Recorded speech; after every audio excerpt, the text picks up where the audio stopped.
Bismillahirrahmanirrahim. Assalamualaikum warahmatullahi wabarakatuh. Alhamdulillahirrabbilalamin. Wassalatu wassalamu ala ashrafil anbiya wal mursalin wa ala alihi washabihi ajmain. Apabila kita melihat rangkaian rukun Islam yang 5 rukun ini, salat menduduki peringkat kedua setelah syahadat.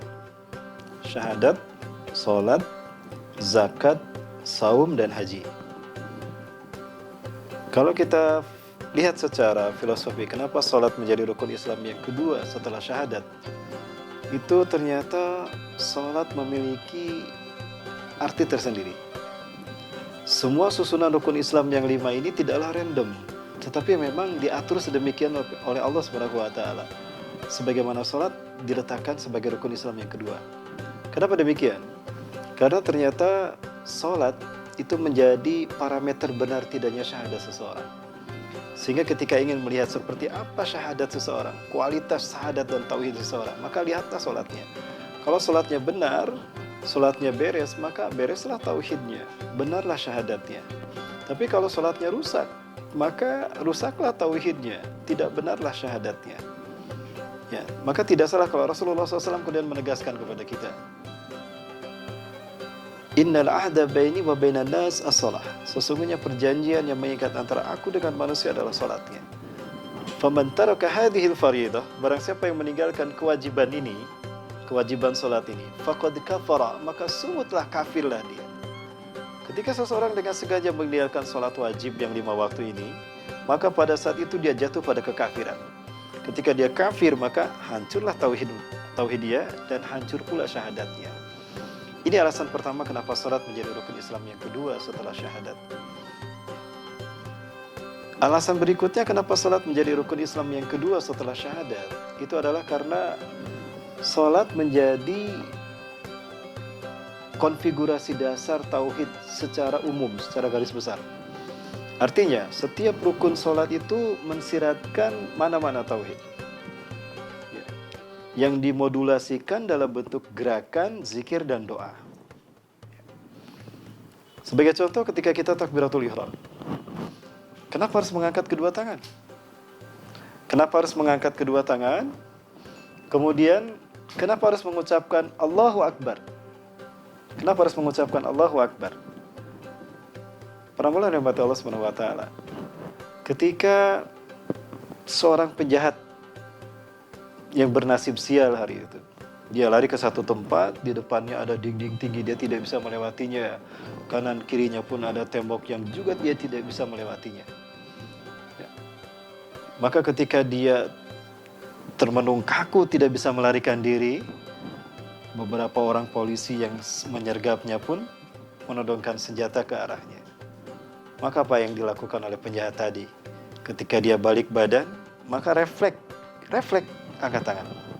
Artinya menyerahkan diri. Seolah-olah jiwa raganya tergantung polisi. Nyawanya ada di tangan polisi. Andaikan polisi tadi menarik pelatuknya, peluru menembus tubuhnya, aman. Maksudnya tamatlah riwayatnya. Tamat riwayatnya. Ya. Demikian pula ketika kita sholat. Di saat kita mengangkat kedua tangan kita sejajar dengan bahu atau kedua tangan atau antar keduanya, ini maksudnya adalah ketika itu kita menyerahkan totalitas jiwa raga kita kepada Allah. Terserah Allah mau diapakan. Bukankah ini konsep dasar tauhid? Konsep penyerahan diri secara totalitas kepada Allah Subhanahu wa taala. Ya. Kemudian yang keduanya, kenapa harus Allahu Akbar yang diucapkan? Kenapa tidak Allahu Kabir? Kenapa tidak Allahu Somad misalnya? Suatu hari Allah Subhanahu wa taala ingin mengajarkan arti Allahu Akbar kepada para malaikat. Kita tahu malaikat adalah makhluk Allah yang Allah ciptakan dari cahaya. Dan kecepatan cahaya kalau tidak salah 3 kali 10 pangkat 8 meter per detik. Andaikan kecepatan ini adalah kecepatan malaikat. Ya, andaikan. Nah, kemudian Allah Azza wa Jalla menciptakan satu malaikat yang kecepatan terbangnya 70 kali lipat dari kecepatan terbang malaikat biasa. Maka kemudian setelah malaikat ini diciptakan, Allah perintahkan pada malaikat tadi, idhab wabta'id bimakani hada. Pergi kamu, jauhi arasku ini. maka malaikat ini pun pergi meninggalkan arsy Allah.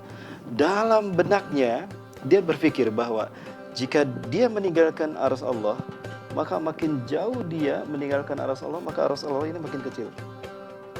Benaknya begitu, sebagaimana benak kita, dan memang itu kenyataannya di dunia. Ketika kita menjauhi satu benda, maka makin jauh kita meninggalkan benda tadi maka tampak makin kecil. Namun beda dengan arsy Allah. Malaikat itu sudah terbang dengan kecepatan terbang 70 kali lipat dari kecepatan terbang malaikat biasa. Ketika dia merasa sudah jauh terbang menjauhi arsy Allah, dia berpikir arsy Allah sekarang sudah mengecil karena aku sudah menjauh luar biasa dari arsy Allah. Begitu dia membalikan badannya, maka tampak arsy Allah tidak berubah sedikit pun. Spontan dia mengangkat kedua tangannya. Allahu Akbar. Subhanallah. Lalu kemudian Allah perintahkan pada malaikat ini, idhab wabta'id bimakani hadza, pergi kamu jauhi arsy ini. Sampai pada akhirnya dia mengerahkan semua kekuatannya untuk menjauhi arsy Allah. Tapi seperti biasa, ketika dia membalikan badannya, Allahu Akbar, arsy Allah tidak berubah sedikit pun. Ya. Hingga pada akhirnya habis tenaga yang dimilikinya, dan ada tenaga tersisa sedikit saja untuk dia membalikan badannya menghadap kepada Allah. Maka apa yang terjadi? Dengan susah payah dia membalikan badannya kembali menghadap Allah, menghadap kepada arsy Allah. Di saat itu dia mendapati arsy Allah tidak berubah sedikit pun, seolah-olah dia tidak pernah terbang menjauhinya. Maka di saat itu dia mengangkat dengan yang terakhir kalinya, Allahu Akbar. Selesailah malaikat tadi. Para pemirsa yang dirahmati Allah Subhanahu wa taala, dapat kita bayangkan, arsy Allah saja tidak bisa kita ukur.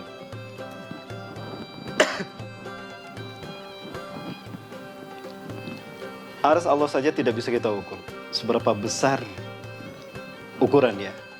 Lalu bagaimana dengan Allah Azza wa Jalla yang menciptakan arsy itu sendiri? Ya, inilah arti Allahu Akbar. Dan inilah konsep dasar tauhid yang diajarkan oleh takbiratul ihram.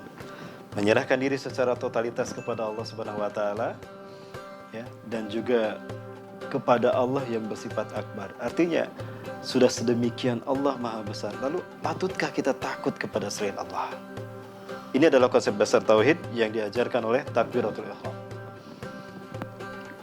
Rukun salat berikutnya adalah ruku. Ketika kita ruku, mulut kita, perut kita, dan yang di bawah perut kita sejajar. Ruku setidaknya mengajarkan dua sifat Allah kepada kita, Ar-Razik dan As-Samad. Ar-Razik artinya yang Maha memberikan rezeki. Nah, ruku mengingatkan kita bahwa tidak ada yang bisa memberikan karunia makanan dan minuman yang lezat yang kita cicip dengan mulut kita. Dan tidak ada yang bisa memberikan makanan minuman yang bisa membuat perut kita kenyang. Serta tidak ada yang bisa memberikan kenikmatan syahwat di bawah perut kita. Melainkan semua itu adalah karunia Allah Ar-Razik yang Maha Pemberi rezeki. Tanpa terpenuhinya tiga hal tadi, kita tidak mungkin survive di muka bumi. Kita tidak bisa hidup. Nah, di saat itu pula kita diingatkan dengan sifat Allah, ya, yaitu As-Samad. Allah tempat bergantung semua makhluk di alam semesta ini. Dan puncak dari gerakan sholat adalah sujud. Apa yang diajarkan sujud dari konsep dasar tauhid kepada kita? Di saat kita bisa berdiri sampai kita besar seperti ini, ya, dimulai dari kita bisa berdiri sampai hari ini, kita tidak pernah meletakkan kepala kita lebih rendah dari bahu. Karena kepala ini adalah simbol kehormatan kita. Seorang raja ketika diinaugurasi menjadi raja, disahkan, dinobatkan menjadi raja, itu mahkota disimpan di kepalanya, tidak di pundaknya atau di pinggangnya. Karena disinilah simbol kehormatan kita. Namun ketika sujud, justru Allah perintahkan kepada kita meletakkan kepala kita di tempat yang kita injak dengan kaki. Apa yang diajarkan sujud kepada kita tentang konsep dasar tauhid? Di hadapan Allah kita semua sama, hamba. Tidak layak kita sombong di hadapan Allah ataupun di hadapan manusia. Sombong dengan pangkat, jabatan, dan sebagainya. Hanya Allah yang Maha Besar yang layak sombong. Kita hamba di hadapan Allah. Ini adalah konsep dasar tauhid. Dan sholat ditutup dengan salam. Setelah selesai rangkaian sholat kita lakukan, kita tutup salam kita dengan sholat. Kita tutup sholat kita. Setelah selesai semua rangkaian sholat, kita tutup sholat kita dengan salam. Satu kali salam ke kanan dan satu kali salam ke kiri. Salam mengajarkan kepada kita bahwa jika kita mampu menunaikan, mengaplikasikan semua nilai-nilai sholat, mulai dari takbiratul ihram sampai terakhir salam, diwujudkan dalam kehidupan sehari-hari, maka Allah menjamin keselamatan hidup di dua alam, alam dunia dan alam akhirat. Salam kita yang pertama, jaminan, seolah-olah itu jaminan keselamatan hidup di dunia. Dan salam kita kedua ke kiri adalah jaminan keselamatan hidup di akhirat. Sehingga wajar sekali kalau Rasulullah SAW mengatakan, awalu ma yuhasabu bihil abdu yaumil qiyamah as-shalah. Amalan yang pertama kali dihisab dari seorang hamba adalah salatnya. Idza saluhat faqad taba wa najah. Apabila salatnya beres, maka sungguh beruntung dia dan selamatlah dia. Beruntung karena kebaikan yang dilakukan sebelum salat sampai kepada Allah. Dan dia selamat karena ada yang menyelamatkan dia untuk mendapatkan syafaat Rasulullah dan menyelamatkannya dari neraka. Dan ketika sholatnya rusak, maka rugi dan celakalah dia. Rugi, tidak ada yang membawa amalannya ke akhirat. Kebaikan apapun yang dilakukan, sebanyak apapun, tidak sampai ke akhirat karena dia tidak punya lokomotifnya, sholat. Dan dia celaka karena tidak ada yang menyelamatkan dari murka Allah dan nerakanya Allah. Na'udzubillah, summa na'udzubillah. Semoga bermanfaat dan mudah-mudahan Allah Azza wa Jalla memberikan keistiqomahan kepada kita sehingga kita tetap bisa menjalankan sholat kita sebagaimana Quran dan sunnahnya. Saya Rahmat Baikuni. Assalamualaikum warahmatullahi wabarakatuh.